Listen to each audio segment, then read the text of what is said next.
श्री स्वामी समर्थ मित्रांनो, जी स्त्री या वेळेत आंघोळ करते तिच्या घरी सदैव लक्ष्मी नांदते. भगवान विष्णू म्हणतात की गरुड पुराणामध्ये मानवी जीवनाबद्दल कोणती कार्य कधी करावीत याबद्दल सर्व काही सांगितलेले आहे. विशिष्ट कार्य विशिष्ट वेळी केल्याने माणसाला कधीही संकटाचा सामना करावा लागत नाही व त्याच्या जीवनामध्ये सुख व समृद्धी येते. तसेच माणसाच्या झोपण्याच्या वेळी, उठण्याच्या वेळी, तसेच आंघोळ करण्यासाठी देखील वेळ निश्चित केलेली आहे.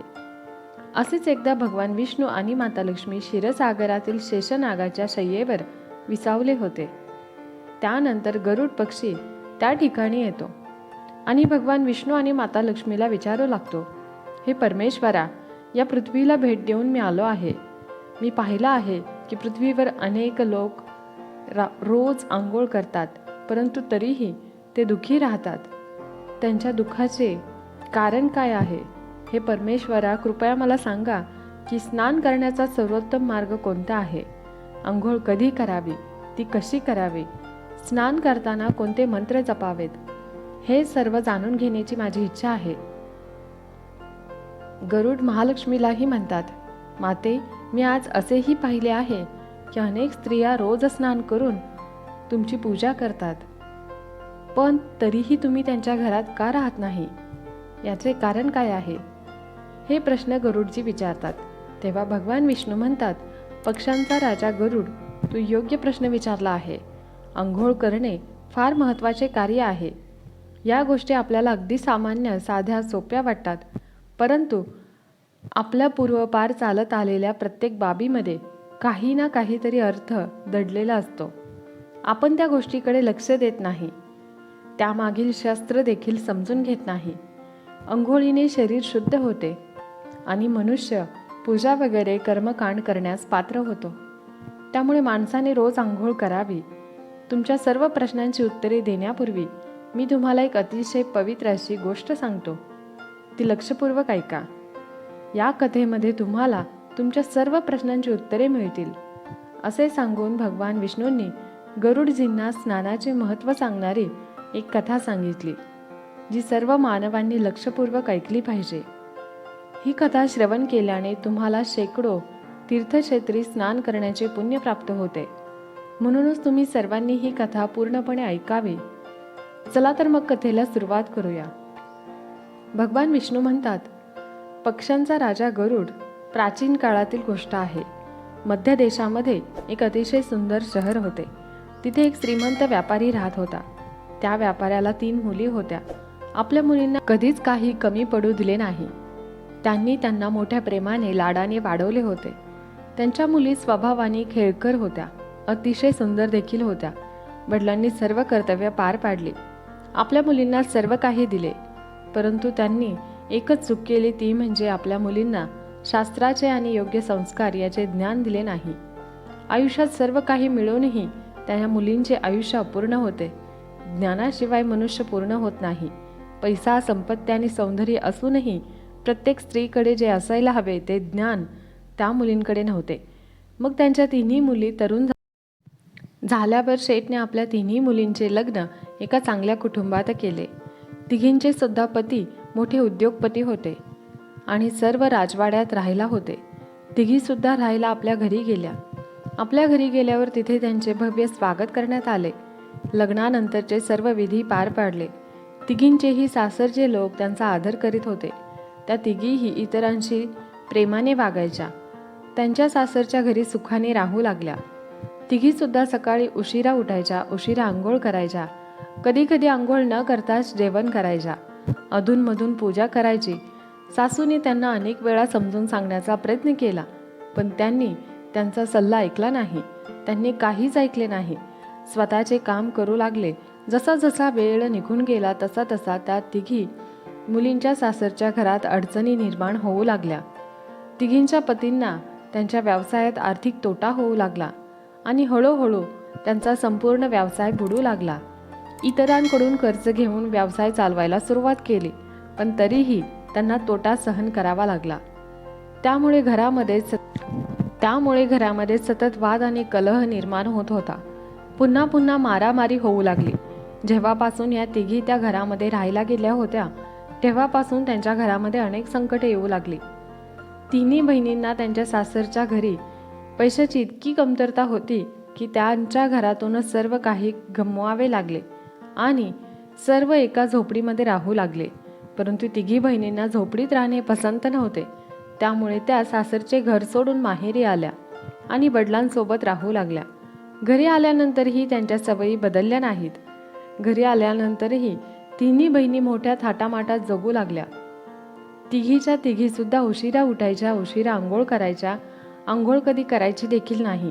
आंघोळ केल्यावर जेवायच्या तर कधी आंघोळीच्या आधीच जेवण करायच्या. त्यामुळे त्यांच्या वडिलांनाही व्यवसायामध्ये तोटा होऊ लागला. त्यांची आर्थिक व्यवस्थासुद्धा ढासळू लागली. मग एके दिवशी भगवान विष्णू साधूच्या रूपात त्यांच्या दारात आले. त्या साधूचे प्रेमाने स्वागत केले, पाय धुवून नमस्कार केला आणि तेव्हा शेठला जवळ बोलून साधूच्या समोर त्या तिघींना उभे केले आणि त्यांच्याबद्दलची संपूर्ण हकीकत सांगायला सांगितले. साधूने शेठच्या तिन्ही मुलींकडे पाहिल्याबरोबरच त्यांना संपूर्ण सत्य समजले. त्या तिन्ही बहिणी होत्या. त्यांच्या बरोबर नकारात्मक ऊर्जेचे वर्तुळ होते. ते त्यांच्याबरोबर घेऊन फिरत होत्या. कुठेही गेल्या तरी त्या नकारात्मक ऊर्जा त्यांची साथ सोडत नव्हती. साधू त्या शेठला म्हणाला, तुझ्या तिन्ही मुलांच्या सवयीमुळे त्यांच्या भोवती नकारात्मक ऊर्जेचे वर्तुळ आहे. या कारणास्तव त्या जिथे जात आहेत तिथे फक्त दुःख, दारिद्र्य आणि संकट येत आहेत. तुमच्या तिन्ही मुली खूप आळशी आहेत. त्या उशिरा उठतात, उशिरा आंघोळ करतात, आंघोळ न करता जेवण करतात आणि त्यामुळे त्यांच्या आयुष्यात संकट येत आहेत. मग त्या विष्णुरूपी साधूंनी त्या व्यापाऱ्याला आणि व्यापाऱ्याच्या मुलींना खूप महत्त्वाचे ज्ञान दिले आणि त्यांनी दररोज त्याचे पालन करण्यास सांगितले. भगवान विष्णू म्हणाले, स्नानाचे 4 प्रकार आहेत. ब्रह्मस्नान, देवस्नान, मानव स्नान आणि दानव स्नान. याचे हे वर्गीकरण वेळेनुसार केले जाते. शास्त्रात ब्रह्ममुहूर्तावर स्नान करणे श्रेष्ठ मानले गेले आहे. ब्रह्ममुहूर्त म्हणजे रात्रीचा शेवटचा तास आणि सूर्योदयाचा ठीक 1.5 किंवा 2 तास अगोदर असतो. म्हणजे जे सामान्य वेळ ती पहाटे 3:30 ते 5 ही वेळ होय. शास्त्रामध्ये दिवसाची सर्वोत्तम वेळ सांगितली आहे, कारण यावेळी वातावरण अद्भुत आणि चमत्कारी असते. यामध्ये चमत्कारी ऊर्जा असते. हा काळ देवांचा काळ असतो, म्हणून देवांचे स्मरण यावेळी करावे. ब्रह्ममुहूर्तावर केलेल्या ब्रह्मस्नानाला श्रेष्ठ स्नान मानले गेले आहे. यावेळी स्नान करून लगेचच सूर्यदेवाला अर्घ्य अर्पण करावे. सूर्यदेवाला अर्घ्य अर्पण केल्याने जीवनात सुख, समृद्धी आणि शांती प्राप्त होते. मानवी शरीर आणि मन दिवसभर ताजेतवाने आणि सकारात्मक ऊर्जेने भरलेले राहते. ब्रह्ममुहूर्तावर स्नान केल्याने मनुष्य व्याधी आजारापासून दूर राहतो. त्याचे शरीर निरोगी आणि तंदुरुस्त राहते. दुसरे आहे ते देवस्नान. ते पहाटे 5 ते 6 या वेळेत केले जाते. या वेळेत केलेल्या स्नानाला देवस्नान म्हणतात. सर्वत्र पवित्र नद्यांचे स्मरण करून घेतलेले हे स्नान देखील सर्वोत्तम मानले जाते.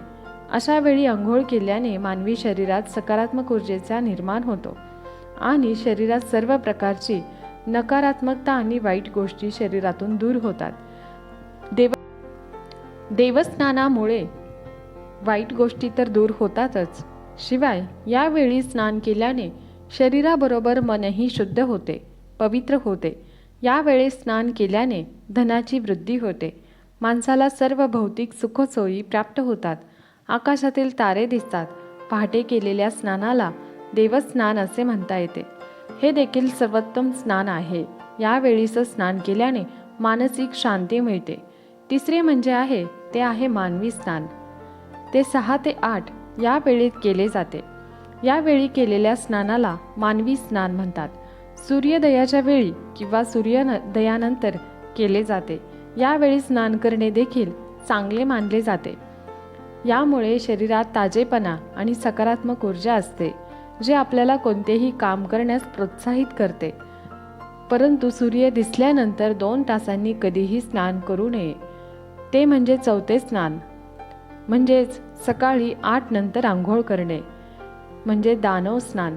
ते सकाळी 8 ते 12 या वेळेत करतात. हे स्नान अयोग्य आहे. यावेळी वातावरणात असलेली दैवी शक्ती खूप कमी होते. यामुळे माणसामध्ये उत्साह राहत नसतो आणि ऊर्जेची कमतरता असते. त्यामुळे दिवसभर आळशीपणा जाणवतो, दिवसभर शरीरातील सुस्ती जाणवते, ही भावना राहते. कोणतेच काम करावेसे वाटत नाही. सकाळी 8 नंतर स्नान केल्याने व्यक्तीच्या जीवनात अशुभता येते. त्याच्या शरीरात नकारात्मक ऊर्जा राहू लागते. असा माणूस जिथे जातो तिथे दुर्दैव त्याची पाठ सोडत नाही, त्याच्या पाठोपाठच येते. तुझ्या तिन्ही मुली सकाळी उशिरा आंघोळ करायच्या, त्यामुळे सासरची सर्व संपत्ती नष्ट झाली आहे आणि आता तुमची मालमत्ता देखील हळूहळू नष्ट होत आहे. जे लोक सूर्य उगवल्यानंतरही आंघोळ करत नाहीत, त्यांच्या मनात राग, द्वेष आणि नकारात्मकता, कमजोरी, चिडचिड दिवसभर राहते, ज्यामुळे त्यांच्या कामात अडचणी येतात. म्हणून रोज ब्रह्मस्नान करावे. तसेच मानवी स्नान करण्याचाही सल्ला दिला जातो. या पवित्र मुहूर्तावरच दररोज उठून स्नान करावे. पूर्ण भक्तिभावाने देवाची आराधना, प्रार्थना व पठण करावे. सूर्याला जल अर्पण करावे. आपले शरीर तसेच मन शुद्ध आणि पवित्र होते आणि आपल्या अनेक समस्या दूर होतात. आपल्यातील सर्व प्रकारची नकारात्मक शक्ती दूर होते. सुख समृद्धीचा मार्ग खुला होतो. संध्याकाळी आणि रात्री आवश्यक नसल्यास अजिबात स्नान करू नये. भगवान विष्णू म्हणतात, आता मी तुम्हाला अत्यंत महत्त्वाच्या मंत्राबद्दल सांगणार आहे, ज्याचा जप स्नान करताना करावा.